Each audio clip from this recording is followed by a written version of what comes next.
that there's still a commitment to agriculture as a sustainable activity and a respect for the natural resources. Part of that respect for the natural resources is a respect for the built environment that reflects the history of farming in New England, and that's where the house comes in. So this house, built about 1830, occupied by successive generations, first two generations in the same family, then sold to a connected family, and then sold to another family after that. And the names all have connotations for local history, so they're all families that played a significant role in Amherst history, and in some cases had Hadley connections.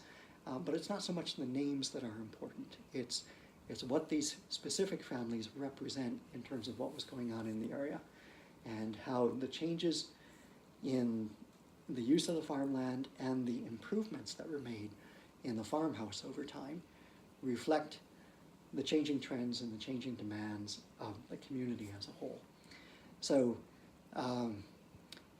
that stems from the very early stages where they're building a house that is a very traditional style house. You know, this 9-bay, long elevation, broad elevation facing the street, very, very traditional style house, but ornamenting it with the latest Greek Revival details, which is what was in vogue in the 1830s. So putting on the corner pilasters, the wide entablature, adjusting the roof pitch a little bit to show that even though we're building a very traditional house, we know what's hip. You know, we're up on this Greek Revival stuff. You know, we're very trendy. So, and that's a way of expressing prosperity. You know, that we're building something very traditional, but we're doing it in a style that's very up to date. In other words, we have one foot in the past. You know, we're part of that tradition of regular farming, but we're also looking toward the future, toward doing some things a little differently and a little better. The modifications of the house are fairly modest throughout the 19th century.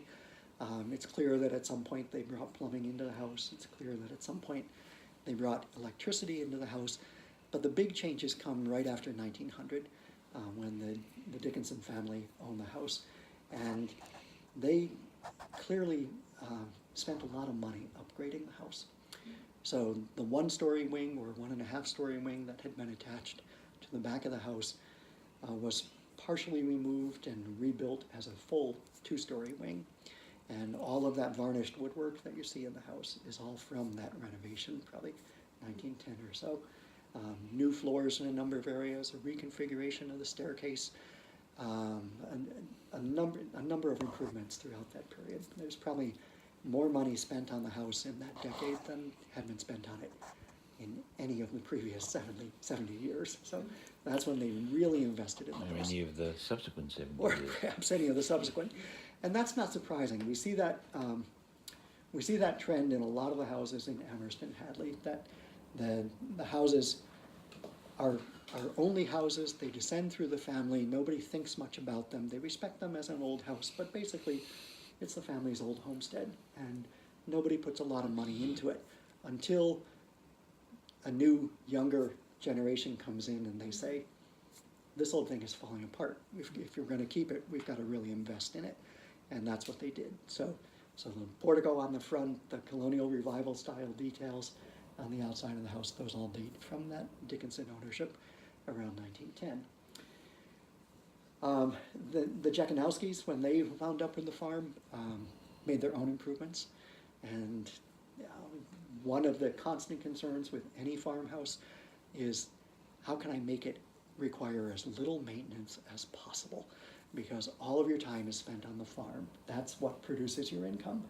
You don't want to spend a lot of time on the house trying to fix things or trying to maintain things, because it doesn't generate any income.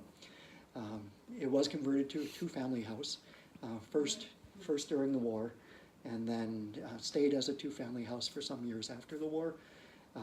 And it seems to have been split front and back.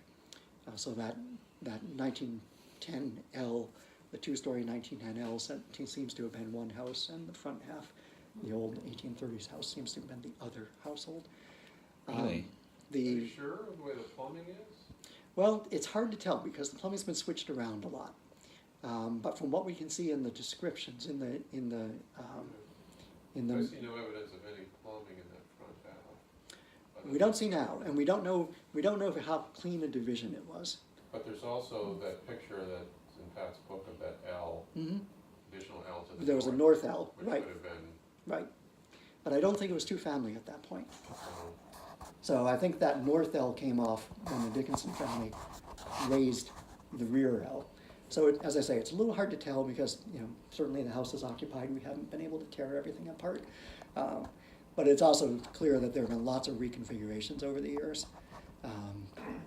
And the census lists two different, not only two different households, but two different addresses, which is what makes us think that it's front and back. Because typically if a house is not divided that way, if it's divided up and down, then the census typically doesn't list it as two addresses. They'll list it as two households at the same address. And the fact that this is two addresses in the census makes us think that they might have had front and back. But again, all of this is speculation at this point. The Jakanowskis, of course, were responsible for the asbestos cement siding that's on the outside of the house now. That again was one of the miracle products of the post-war period, in that it lasts forever and you never have to paint it, and it's pretty much impact resistant as long as you don't drive a car into it. Of course, it contains asbestos, as just about every building material did in that post-war period. So one of the things that we have talked about as part of the renovation of that house is to try to take it back to its earlier appearance. In other words, we move that 1950s or 60s asbestos siding, restore the clapboard and the trim the way that it was originally intended, and the way that it appeared for well over 100 years. That has a couple of advantages, not just improving the appearance of the house and bringing it back to its something closer to its original appearance, but also doing the one-time major lift of getting rid of material that contains asbestos. When it's intact, it doesn't really pose a hazard, but it does get broken. It does become friable over the years, and so removing it all at once, getting it off-site, relieves you of any concern in the future about that material. We have talked about re-siding the house. We don't know what condition the clapboards are in underneath, so once that asbestos siding comes off, we'll have a better chance to inspect. We anticipate that the existing wood clapboards are probably not salvageable because they've got so many nail holes in them from the later application of siding. So we anticipate that we might want to use a modern cement board product, a hardy board, in a clapboard configuration to reclad the fields, the walls of the house, and that we would try to restore the Greek Revival details, the corner pilasters and the eave details in the existing wood or replicated in wood, depending on the condition of the material once we get a closer look at it.